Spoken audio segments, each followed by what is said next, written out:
paz do Senhor Jesus, eu sou a doutora Mariana Mendes. Hoje, 13 de novembro de 2024, eu quero compartilhar uma palavra maravilhosa para a sua vida. Antes disso, compartilhe meus vídeos com quem precisa ouvir essa palavra e também curta. Quero compartilhar a meditação que está em 1 Timóteo 5:8, que diz assim: se alguém não cuida de seus parentes, e especialmente dos de sua própria família, negou a fé e é pior que um descrente. Irmãos, a nossa família é a bênção que o Senhor tem para nos dar, é a maior bênção. Onde no Salmo 127 ele vai dizer que os filhos são a nossa herança, o nosso maior presente. E a família, os filhos, o esposo, a esposa, os pais, elas têm que ser prioridade na nossa vida. Não adianta nós termos um tanto sucesso na vida secular, na vida profissional, ou mesmo ter ministério, ser temente a Deus, cumprir com as nossas obrigações com a igreja, mas não zelar pelos nossos filhos, não zelar pela nossa casa, não honrar os nossos pais. Pois o nosso bem mais precioso é isso. E é interessante que Paulo, quando ele envia essa carta a Timóteo, ele diz que quem não cuida da sua família negou a fé e é pior que um descrente. É como se o Senhor olhasse para nós: eu te dei o maior presente, eu te dei a herança, dei seus filhos, você tem os seus pais para honrar e você nada faz. O Senhor, ele considera-nos um descrente. Olha que terrível, irmãos. Nós precisamos resgatar que a prioridade da nossa vida e compreender que a nossa família é o nosso maior ministério.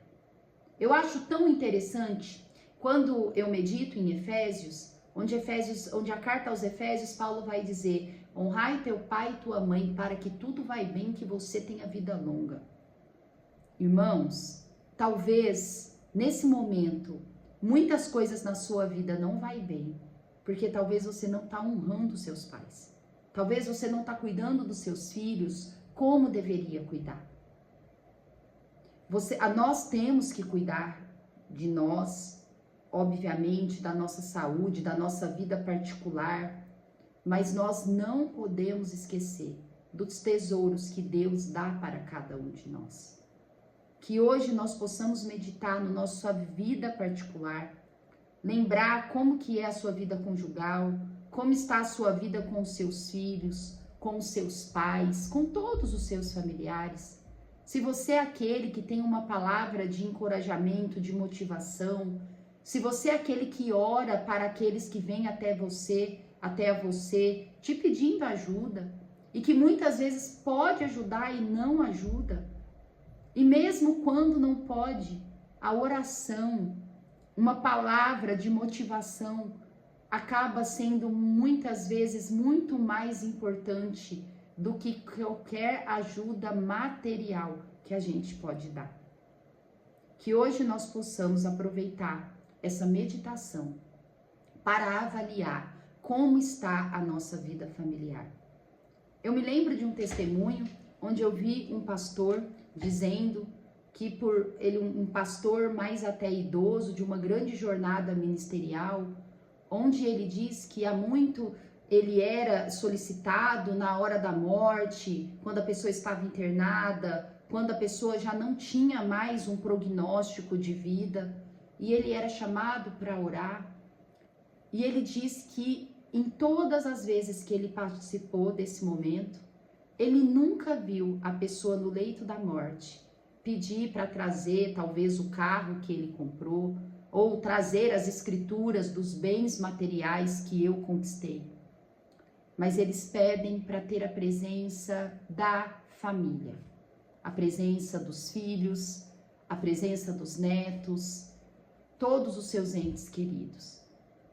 E isso nós temos que meditar, pois nós não sabemos o que vai acontecer daqui 1 minuto, daqui 2 minutos. Não sabemos se amanhã nós vamos estar vivos. Então nós precisamos cada vez mais priorizar o que Deus pede para nós priorizarmos. A palavra do Senhor, irmãos, é um manual para nós humanos vivermos melhor aqui, para nós irmos a passos largos para a eternidade. Não há nenhum outro livro que nós vamos encontrar uma instrução tão completa e tão maravilhosa como a palavra do Senhor. Que nós possamos resgatar todas as prioridades que Deus manda nós termos como prioridade. Eu digo que quando nós temos uma vida secular muito intensa, quando afastamos do Senhor, a gente se perde e a gente não sabe dar prioridade para quem merece prioridade. Tantos pais sendo relapsos com os filhos, tantas esposas abandonando maridos, maridos abandonando esposas. Esses dias, numa conversa com amigos de trabalho, eu escutei relatos de uma amiga onde ela falou que o casamento de 30 anos do pai e da mãe, o pai largou da mãe, abandonou a mãe por WhatsApp. Um casamento de 30 anos. As pessoas, elas estão tão afastadas de Deus que elas não conseguem mais dar valor naquilo que merece valor. Dá valor na esposa, dá valor no esposo, dá valor nos filhos, dá valor na comunhão em família. Irmãos, muitas vezes até momentos de discussão, de estresse dentro da nossa casa é uma bênção. A gente tem que falar, graças a Deus que eu ainda tenho esse momento, tenho minha esposa, tenho meu marido que está hoje talvez me trazendo angústia, me trazendo desânimo com as palavras que estão falando para mim. Mas ainda assim a gente tem que valorizar o nosso cônjuge, valorizar os filhos, os pais, mesmo que muitas vezes alguns têm os pais mais chato, que só cobra, só reclama, ainda é uma bênção do Senhor. Que o Senhor possa tirar todas as escamas dos nossos olhos e que nós possamos priorizar a nossa família como um bem maior, como uma herança que o Senhor deu para cada um de nós. Honrar os nossos pais, honrar o esposo, honrar a esposa e fazer de tudo para nós caminharmos juntos até a eternidade. A meditação de hoje diz: não há sucesso na vida que compense o fracasso dentro de casa. E não há, irmãos, não há dinheiro, não há título que compense quando você vê que a sua casa não vai bem. Quando você vê seus filhos saindo do caminho do Senhor, tendo uma vida totalmente contrária à palavra do Senhor, ou vendo a sua família, seu casamento ser destruído. Não há nada que pague o preço de um fracasso familiar. Que o Senhor possa guardar a nossa família, que nós possamos orar, agradecer a vida dos nossos cônjuges, dos nossos filhos e pedir para Deus guardar o nosso bem mais precioso, para que tudo vai bem. Deus, Ele ama a nossa vida, Ele quer o melhor para nós e toda a sua instrução é para que cheguemos na eternidade, como Ele espera, com um propósito cumprido e com todas as nossas bênçãos guardadas no Senhor. Quero também compartilhar a leitura bíblica de hoje, que está em Gênesis 16, que é uma leitura maravilhosa. Como eu me inspiro na vida de Abraão, como nós aprendemos na vida de Abraão, de Sara, todo o testemunho, todas as dificuldades que eles passaram, e nós vemos que realmente eles são gente como a gente. As incertezas, os momentos de angústia, os momentos de fazermos escolhas erradas, mas Abraão foi aquele que continuou com o Senhor até o fim, crendo nas suas promessas, e mesmo nos deslizes que ele teve, ele não conseguiu, graças à misericórdia do Senhor e à conduta que ele teve, quebrar a aliança que o Senhor fez com ele. Gênesis 16 é um aprendizado muito grande, pois nós vemos Abraão, Sara, esse casal de fé, onde Abraão tinha uma promessa que o Senhor falava diretamente com ele, mas no momento de incerteza, no momento de dar ouvido para quem não é dar ouvido, ele começa a cometer alguns deslizes, na vida dele. Nós mulheres, nós dentro de um casamento, nós sabemos que o Senhor diz que o homem é a cabeça e que a mulher ela é o corpo da casa e que nós temos que aprender a ser submissa. E eu vejo quão isso é necessário, pois na maioria das vezes nós mulheres somos compulsivas, nós falamos mais do que precisa falar, as emoções dominam mais do que a parte racional, muitas vezes deixamos sim nos levar pelas emoções. Deus nos fez assim, e por Deus nos conhecer, Deus orientou para a gente viver sobre a mesma missão dos homens, mas não querer liderar a situação, pois o Senhor sabe do que somos feitos. O Senhor sabe como Ele criou o homem e como Ele criou a mulher. E nessa passagem em Gênesis 16, por um momento de deslize de Abraão e também de Sara, ela começa a tomar a liderança numa questão, numa aliança que não era com ela, era com Abraão. E Abraão deixou-se levar. E nós sabemos qual foi o fruto quando Sara resolve ser cabeça e não Abraão. Eu sei que nós mulheres é difícil a gente muitas vezes encarar isso, mas isso é uma verdade. E você é uma mulher que me escuta, você sabe que nós somos assim. E Sara, por um momento de angústia, de compulsão, porque a mulher ela tem esse momento, quando ela tem dor, quando ela tá no momento de angústia, ela quer dar solução para tudo. E Abraão, na sua fraqueza, deixou-se levar por Sara. E vamos ver o que aconteceu. Gênesis 16, a partir do versículo 1, diz assim: Ora, Sarai, mulher de Abrão, não lhe dava filhos. Tendo, porém, uma serva egípcia por nome Agar, disse Sarai a Abrão: Eis que o Senhor me tem impedido de dar à luz filhos. Toma, pois, a minha serva, e assim me edificarei com filhos por meio dela. E Abraão anuiu ao conselho de Sarai. Então Sarai, mulher de Abrão, tomou a Agar egípcia, sua serva, e deu-a por mulher a Abrão, seu marido, depois de ter ele habitado por 10 anos na terra de Canaã. Ele a possuiu e ela concebeu. Vendo ela que havia concebido, foi sua senhora por ela desprezada. Disse Sarai a Abrão: Seja sobre ti a afronta que se me faz a mim. Eu te dei a minha serva para possuíres. Ele, porém, vendo que concebeu, desprezou-me. Julgue o Senhor entre mim e ti.